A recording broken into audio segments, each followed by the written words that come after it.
My dear students, আসসালামু আলাইকুম। আজকের আলোচনা আমরা সাবজেক্ট, ভার্ব এবং অবজেক্ট নির্বাচন করব।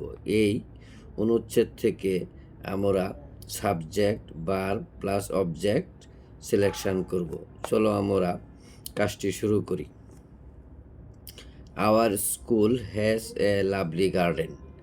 আগে আমাদের খুঁজে বের করতে হবে যে এইটুকুর মধ্যে ভার্ব কোনটা। ভার্ব হলো এখানে হ্যাজ। হ্যাজ অর্থ কি? আছে। কারণ হ্যাজকে প্রশ্ন করতে হবে কার আছে। হ্যাজকে প্রশ্ন করতে হবে কার আছে, তাহলে উত্তর আসবে আওয়ার স্কুল হ্যাজ। স্কুলের আছে, তাহলে স্কুলের আছে।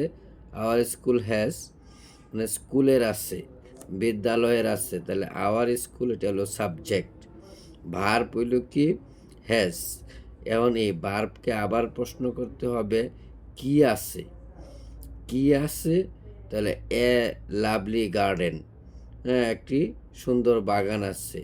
এটুকু হইল অবজেক্ট। তাহলে আমরা পাইলাম আওয়ার স্কুল সাবজেক্ট, হ্যাজ হইল ভার্ব, এ লাভলি গার্ডেন এটা হলো অবজেক্ট। এরপরে আসো, a fence enclose the garden. এটুকুর মধ্যে সাবজেক্ট কোনটা? আমাদেরকে সাবজেক্ট নির্বাচন করার জন্য এখানে ভার্ব নির্বাচন করতে হবে আগে। এখানে ভার্ব কোনটা? এনক্লোজ। এনক্লোজ শব্দের অর্থ কি? ঘিরে রাখা। হ্যাঁ, ঘিরে রাখা। আমরা প্রশ্ন করব এনক্লোজকে। এনক্লোজকে যদি আমরা প্রশ্ন করি কে ঘিরে রাখে, কে ঘিরে রাখে, তাহলে উত্তর আসবে এ ফেন্স, একটি বেড়া ঘিরে রাখে বা ঘিরে আসে। তাহলে এ ফেন্স হইল এখানে সাবজেক্ট, এনক্লোজ হইল ভার্ব। এই এনক্লোজকে আবার প্রশ্ন করো কি ঘিরে রাখে বা কি ঘিরে আছে, তাহলে উত্তর আসবে দ্য গার্ডেন, বাগানটিকে ঘিরে আছে। তাহলে দি গার্ডেন এটা হলো অবজেক্ট। আমরা পেলাম a fence subject, enclose verb, the garden এটা হলো অবজেক্ট। আবার শোনো, তাহলে এ ফেন্স হইল কি? সাবজেক্ট, আর এনক্লোজ হইল ভার্ব, দ্য গার্ডেন হইল অবজেক্ট। আরেকটা সেন্টেন্সে আসো, যেমন এখানে দেওয়া আছে দেখো, we take care of the garden regularly. এখানে ভার্ব কোনটা? ভার্ব হইল take care of. Take care of মানে কি? যত্ন নেওয়া। তাহলে কারা যত্ন নেয়? উই, আমরা যত্ন নেই। তাহলে উই হইল এখানে কি? সাবজেক্ট। টেক কেয়ার অফ এটা হইল ভার্ব, ফেজাল ভার্ব, এটা হইল ভার্ব। আচ্ছা, কি যত্ন নেই? দ্য গার্ডেন, বাগানটি যত্ন নেই, আমরা বাগানটির যত্ন নেই। We take care of the garden, এখানে সাবজেক্ট হইল উই, টেক কেয়ার অফ এটুকু হইল কি? ভার্ব, দ্য গার্ডেন এটা হইল অবজেক্ট। এরপরে আসো আরো আরেকটা সেন্টেন্স দেখো, যেখানে দেখো যে দে, এখানে আরো সেন্টেন্স আছে, যে এই সেন্টেন্সটা দেখো, we see a flock of birds.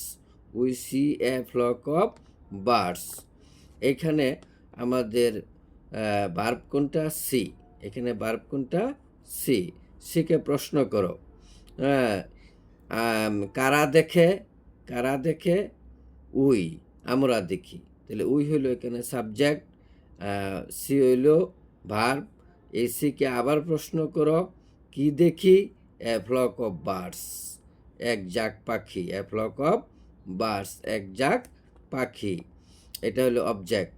তাহলে উই হলো সাবজেক্ট, সি হলো verb, a flock of birds হইল অবজেক্ট। এভাবে আমরা সাবজেক্ট, ভার্ব এবং অবজেক্ট নির্বাচন করব। সাবজেক্ট নির্বাচন করার জন্য আমাদেরকে ভার্বকে প্রশ্ন করতে হবে। কে বা কারা দ্বারা যদি আমরা ভার্বকে প্রশ্ন করি তাহলে আমরা সাবজেক্ট পেয়ে যাব। আবার ওই ভার্বকে যদি আমরা কি দ্বারা প্রশ্ন করি, হ্যাঁ, কি বা কাকে দ্বারা প্রশ্ন করি, কি বা কাকে দ্বারা প্রশ্ন করি তাহলে আমরা অবজেক্ট পেয়ে যাব। এভাবে আমরা সাবজেক্ট, ভার্ব এবং অবজেক্ট সহজে সিলেকশন করতে পারবো, নির্বাচন করতে পারবো। কারণ এগুলো অত্যন্ত ইম্পর্টেন্ট। কারণ একটা কথা আছে যে কর্তা ক্রিয়া কর্ম ইংরেজি বাক্যের ধর্ম। তাই ইংরেজি বাক্য গঠন করতে গেলে আমাদেরকে অবশ্যই সাবজেক্ট, ভার্ব এবং অবজেক্ট সম্পর্কে জানতে হবে। আজকের আলোচনা এখানেই শেষ। আগামীতে আলোচনা হবে ইনশাআল্লাহ।